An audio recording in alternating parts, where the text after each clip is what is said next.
Now, in this whole concept, size of the pieces matters a lot. Imagine that this piece is bigger. It depends upon how far is the restriction cutting site available. So some pieces could be big, some pieces could be small, some could be very small. So according to the size, these pieces are going to separate out. The migration of the DNA piece takes place through the takes place from cathode to anode. From negative to positive, as DNA is negatively charged due to the phosphate group. We have already covered this in the 5th chapter as well as the 6th chapter regarding DNA's property in genetics, that DNA carries negative charge, and that charge is because of the phosphate group.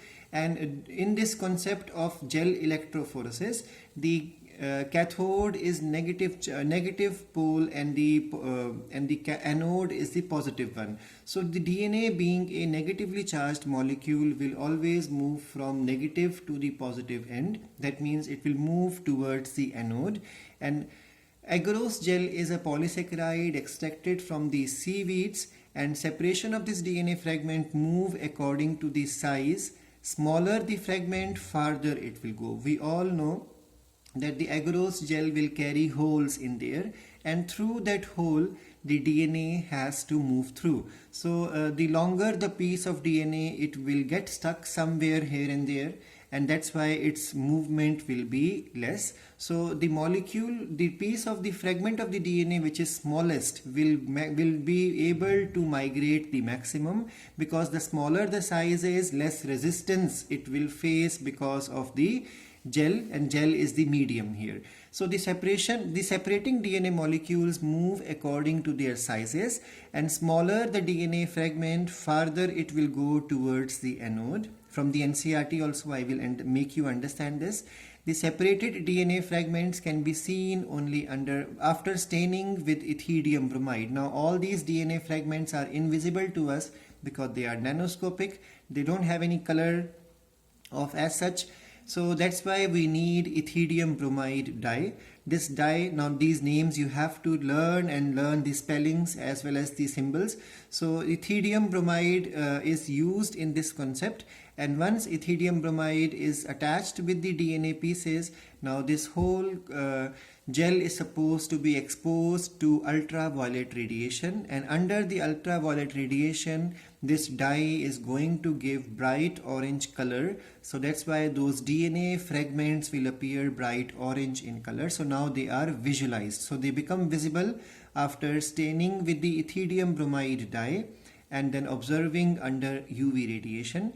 After this, the separated bands of DNA are cut with the help from the agarose gel, and after making the cut, they are extracted from the gel piece with the help of the process in which the removal of adsorbent is there, and that is called as elution. So separation, the cutting out and then extraction of the DNA from the gel is called as elution. So the agarose gel electrophoresis, always explained in the NCERT, is mentioning there that there are 4 wells. Now let's understand the detail of this.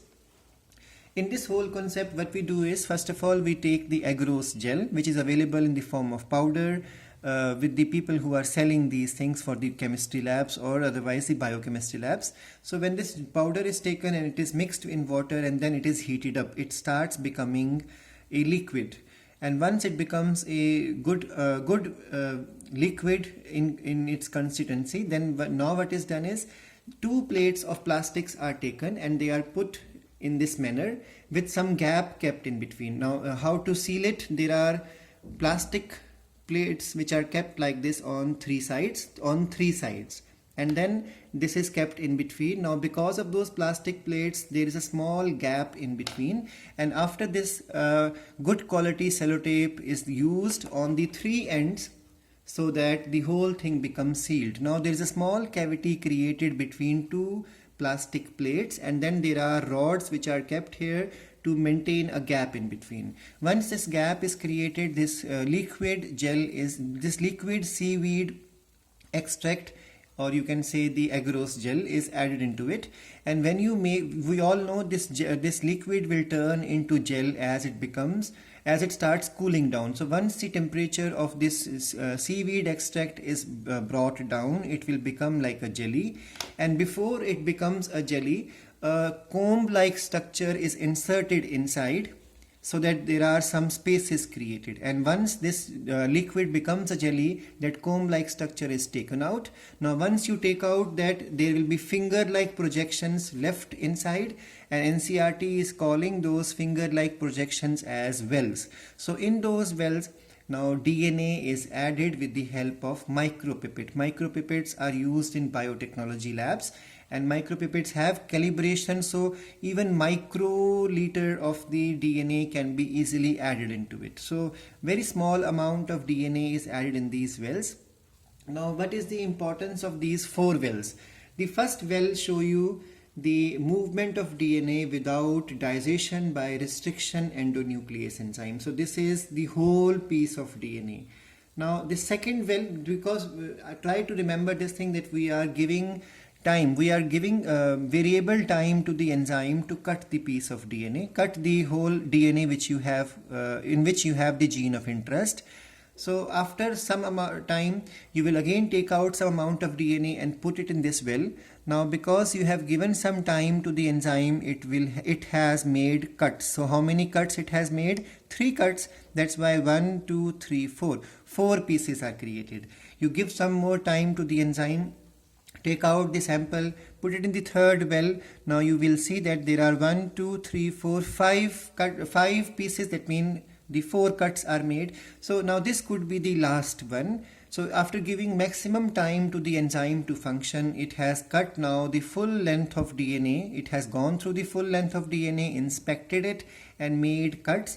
So finally 1 2 3 4 5 6 7 8 pieces are there. That means 7 cuts have been created by the enzyme on the DNA. Now the longer the piece of DNA, it will travel less distance, and smaller the piece of DNA, it will go the farther. So this side is the negative end, this side is the positive or anode. So DNA will move through the medium of the agarose gel through the holes, and the longer the piece of DNA, it will not go far. The smaller the piece of DNA, it will go far. So this is how these pieces of DNA are separated. And then ethidium bromide is used, followed by exposure to the UV radiation, and these will appear as bright orange color. They are extracted out, and this separation is called as elution.